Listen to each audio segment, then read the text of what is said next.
In this video, I'm going to go over a quick review of how we can solve quadratic equations. So first of all, I'm going to go through some of the methods. So the first method and the most common way we want to solve a quadratic equation is by factoring.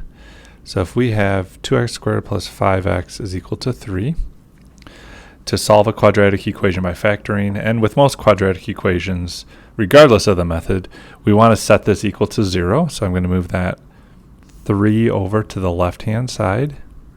And then when I factor, I want to find two binomials that when they multiply together, they give me this quadratic equation. So if I put 2x and x here, and then positive 3, negative 1, we can always check that that factorization is correct by multiplying it back out.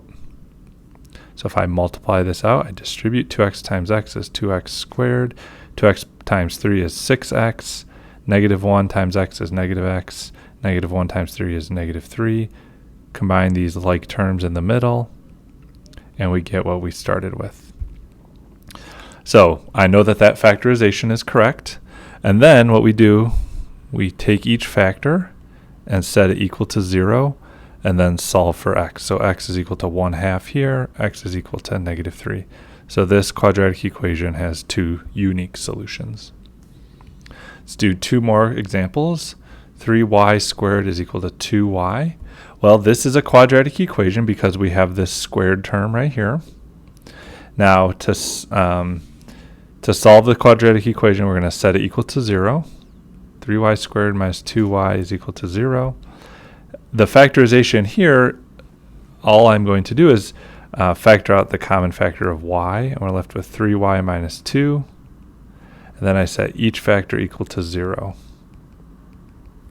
So y is equal to 2/3. So y is equal to 2/3, y equals 0. Those are the two factors. And then lastly, a squared plus 16 is equal to 8a. Subtract the 8a over, so a squared minus 8a plus 16 is equal to 0. This one can factor to a minus 4, a minus 4. If I multiply that out, I get what I started with. Since each factor is the same, I'm only going to have one solution. So we're going to say a is equal to 4. I would get a equal to 4 in either of those little equations. Okay, next up is using or taking the square root of both sides of a quadratic equation. So if I have this, x minus 3 quantity squared is equal to 25. What we could do is I could multiply this out. I could do x minus 3 times x minus 3, and then after I multiply that out, move the 25 over. I could try factoring, but there's a quicker way. The quicker way is if I can take the square root of both sides, that on the left side, I'm just left with x minus 3 is equal to plus or minus 5. Okay, and so what we do is I'm going to branch this into two equations. X minus 3 is equal to 5. X minus 3 is equal to negative 5. So here we get x is equal to 8. And then x is equal to negative 2. So those are the two solutions. All right, so one thing you'll notice is that many times a quadratic equation will have two solutions. But like we saw up here, this equation only had one solution. And there will also be instances where there's no solution or no real number solution, where the solution is a complex number. And we'll see that here in a minute. All right. A third option is to complete the square. So if we have x squared plus 10x plus 8 is equal to 0. Okay, this one I cannot factor. I also can't take the square root of both sides. What I should say back up in the square root example, this works well when it's one term on the left side is equal to one term on the right side. Okay, so notice this original equation was x minus 3 squared, that's one term, and then 25, that's one term. So when I have one term equal to one term, taking the square root of both sides, that's when we want to do that. So back down to this completing the square example, I don't have one term equal one term. I also can't factor this. So I'm going to do something called completing the square. And what we do is we do x squared plus 10x, and I move the 8 over to the right side by subtracting 8 from both sides. So the next thing we do is we look at this term, or this coefficient, which is 10, and we do 10 divided by 2, which is 5, and then we square that, which is 25. So what I'm going to do is I'm going to add 25 here, add 25 here. Now the whole reason we want to complete the square is now this x squared plus 10x plus 25, that can be factored. And not only can it be factored, it's going to be factored so that each factor, each binomial factor is the exact same, x plus 5. Okay, so negative 8 plus 25 on the right-hand side, I'm going to have plus or positive 17. On the left, x plus 5 times x plus 5, that is this binomial squared. Now, what we have on this step is much like what we had up in this example up above in the square root example. So the next thing I'm going to do is I'm going to take the square root of both sides. We're left with x plus 5 is equal to plus or minus 17. So I'm going to do positive 17 here. X plus 5 is equal to negative. It should be square root there. So it should be positive square root 17. X plus 5 equals negative square root 17. Okay, and then subtract 5 from both sides. I'm going to have negative 5 plus the square root of 17. X equals negative 5 minus the square root of 17. And often how this will be written is x is equal to negative 5 plus or minus the square root of 17. So that's how we can write both solutions, but just using that plus or minus sign. And remember, the quadratic formula is x is equal to opposite of b plus or minus square root b squared minus 4ac all over 2 times a. And that is when we have a quadratic formula or equation that is ax squared plus bx plus c is equal to 0. So to do this, to solve or to derive this formula, we'll start with the general form ax squared plus bx plus c is equal to 0. And what we're going to do is we're going to eventually complete the square here. So I'm going to subtract the c over. And then I'm going to divide each term by a here. So we're left with x squared plus b over ax is equal to negative c over a. So when we're completing the square, we take this term, b over a, divided by 2, or multiply by 1/2. I get b over 2a. And then we square that, so b squared over 4a squared. That's what I'm going to add to both sides here.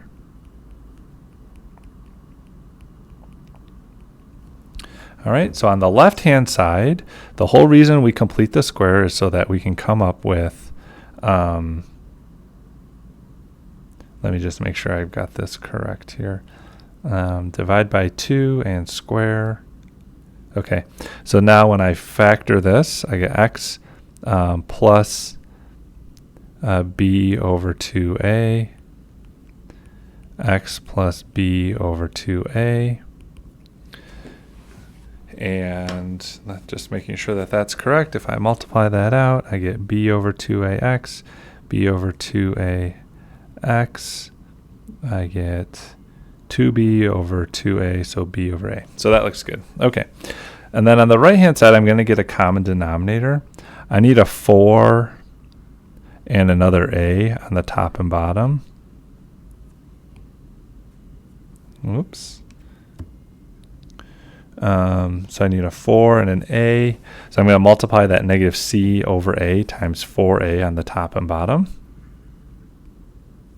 Okay, and now both terms on the right-hand side are like terms, so I can combine those into a single fraction. And I'm going to reverse the order, so I'm going to write b squared minus 4ac all over 4a squared there on the right-hand side. Okay, and then on the left-hand side, I'm going to write that as two binomials getting factored. Well, as them getting squared. Okay, so on the right, I'm left with b squared minus 4ac all over 4a squared. Taking the square root of both sides, I have x plus b over 2a is equal to the square root, or plus or minus the square root of b squared minus 4ac. When I take the square root of 4a squared in the denominator, the square root of 4 is 2, the square root of a squared is a. So I'm left with this. Let me bring it up here. And then I'm going to subtract b over 2a. So I'm left with x is equal to negative b over 2a plus or minus square root b squared minus 4ac all over 2a. Those fractions have the same denominator. And I can write that over 2a. So there is the quadratic formula. Okay, so I can do that again by completing the square. That's how we derive the quadratic formula. Solving an equation using the quadratic formula. So 3x squared, I'm going to subtract everything to the same side. So the a term is 3, the b is negative 5, c is negative 2. X equals opposite of b, plus or minus the square root b squared, negative 5 squared minus 4ac all over 2 times a. And then we just simplify. 5 plus or minus the square root 25. And then negative 4 times 3 is negative 12. Negative 12 times negative 2 is positive 24. And we're left with x is equal to 5 plus or minus the square root of 49 over 6. So I have 5 plus square root 49 over 6, 5 minus square root 49 over 6. Square root of 49 is 7, so 5 plus 7 is 12. 12 over 6 is equal to 2. And then 5 minus 49, 5 minus 7 is negative 2 over 6, which is negative 1/3. So there's my second solution. So one last thing to mention is when we are solving quadratic equations, my suggestion would always be try to factor first. If we can factor a quadratic formula or a quadratic equation, that's going to make our life easier. Next, if we can use the square root property, that's a great idea because that's, taking the square root of both sides like we saw on this one. That goes pretty quickly. But remember, it only works when we have one term equal to one term. All right, so if we can factor, great. Next, let's take the square root of both sides. Then lastly, my recommendation would be to use the quadratic formula and then complete the square.